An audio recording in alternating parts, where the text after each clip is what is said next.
আমরা বাঙালি দুপুরবেলা গরম গরম ভাতের সাথে আমাদের কম বেশি সবারই ভর্তা অনেক পছন্দ। তাই তো আমি আজকে কয়েক ধরনের ভর্তা নিয়ে হাজির হলাম। যদিও বা আমরা সবাই কম বেশি ভর্তাগুলো পারি, তারপর আমি কিভাবে করি সেটা আমি আপনাদের সাথে শেয়ার করব। আসসালামু আলাইকুম, welcome to purple cooking and craft. আজকে আমি দেখাবো চিংড়ি মাছের ভর্তা, পেঁপে ভর্তা এবং লইট্টা শুটকি ভুনা। তো প্রথমে আমি অল্প কিছু চিংড়ি মাছ ভালো করে একটু ধুয়ে পরিষ্কার করে নিয়েছি। তারপরে এগুলো একটা ফ্রাই প্যানে একটু ভেজে নিব। তো অল্প আছে, বেশ কিছুক্ষণ ভেজে নিলে এগুলো একদম পারফেক্টলি ভাজা হয়ে যাবে। ভাজতে ভাজতে যখন এরকম ব্রাউন কালার চলে আসবে তখন এটাকে আমরা নামিয়ে নিব। নামিয়ে আমি একটা ব্লেন্ডার জগে নিয়ে নিচ্ছি। তবে আপনারা চেষ্টা করবেন এটা পাটায় বাটার জন্য। ভর্তাটা অনেক বেশি টেস্টি হয় এবং দেখতেও অনেক ভালো লাগে। এখন আমি কিছু লইট্টা শুটকি নিয়ে নিলাম এবং এই লইট্টা শুটকিগুলো আগে থেকে ভালো মতো একটু পরিষ্কার করে নিব। পরিষ্কার করে কেটে একটু টুকরো টুকরো করে নিব। এখন আমি একটা কড়াইতে কিছু পেঁয়াজ, রসুন এবং কাঁচামরিচ দিয়ে নিলাম এবং এগুলোকে একটু সামান্য ভেজে ব্রাউন কালার করে নিব। সামান্য লবণ দিয়ে দিতে হবে। তারপর একটু হলুদ গুঁড়ো এবং একটু মরিচ গুঁড়ো দিয়ে ভালো মতো আবার একটু নাড়াচাড়া করে নিব। তারপর সামান্য একটু পানি দিব এবং পানি দিয়ে এই মশলাটাকে একটু কষিয়ে নিব।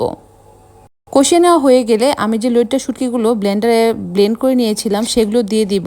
তবে আপনারা চাইলে এগুলো আস্তে আস্তে রাখতে পারেন, মানে বড় বড় টুকরা করে দিলেও ওইটাও খেতে অনেক ভালো লাগে। তো আমি এখানে একটু গুঁড়ো গুঁড়ো করে নিয়েছি। আমার কাছে আস্তটা খেতে বেশি ভালো লাগে না, সেই জন্য তো এগুলো একটু ভালো মতো কষিয়ে নিচ্ছি। কিছুক্ষণের জন্য ঢাকনা দিয়ে দিব যাতে একটু ভালো মতো সিদ্ধ হয়। তারপর সিদ্ধ হয়ে গেলে এই নেড়েচেড়ে ভালো মতো একটু মিক্স করে নিব, লবণটাও টেস্ট করে নিব যে ঠিক আছে কিনা। তো আমার ভর্তাটা হয়ে গেল, এখন আমি এটা নামিয়ে নিচ্ছি। এখন এটা পরিবেশন করার পালা। কি সুন্দর কালারফুল হয়েছে মাশাল্লাহ।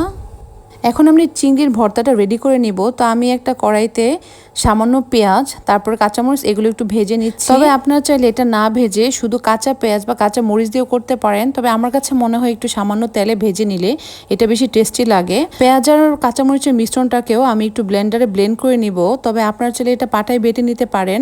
আমি একটু অলস, সেই জন্য আমি ব্লেন্ডারে ব্লেন্ড করে নিলাম। এখন আমি এই চিংড়িগুলোর উপরে কাঁচামরিচ এবং পেঁয়াজের মিশ্রণটা দিয়ে দিব এবং সামান্য ধনেপাতা দিয়ে দিব এবং লবণ দিয়ে ভালো মতো একটু মাখিয়ে নিব। ব্যাস একটু মাখিয়ে নিলে হয়ে যাবে। তারপর সামান্য একটু সরিষার তেল দিয়ে এখন এটাকে রেডি করে নিব। ভর্তাটা বানানো হয়ে গেল, এখন এটা পরিবেশন করার পালা। এখন আমি একটা পেঁপের ভর্তা তৈরি করব। এই পেঁপেটা আমাদের নিজেদের গাছের পেঁপে। আমি একটা পেঁপে নিয়ে নিলাম। তারপর পেঁপেটাকে ভালো মতো একটু পরিষ্কার করে তার উপরে যে খোসাটা আছে সেটাও ছাড়িয়ে নেব।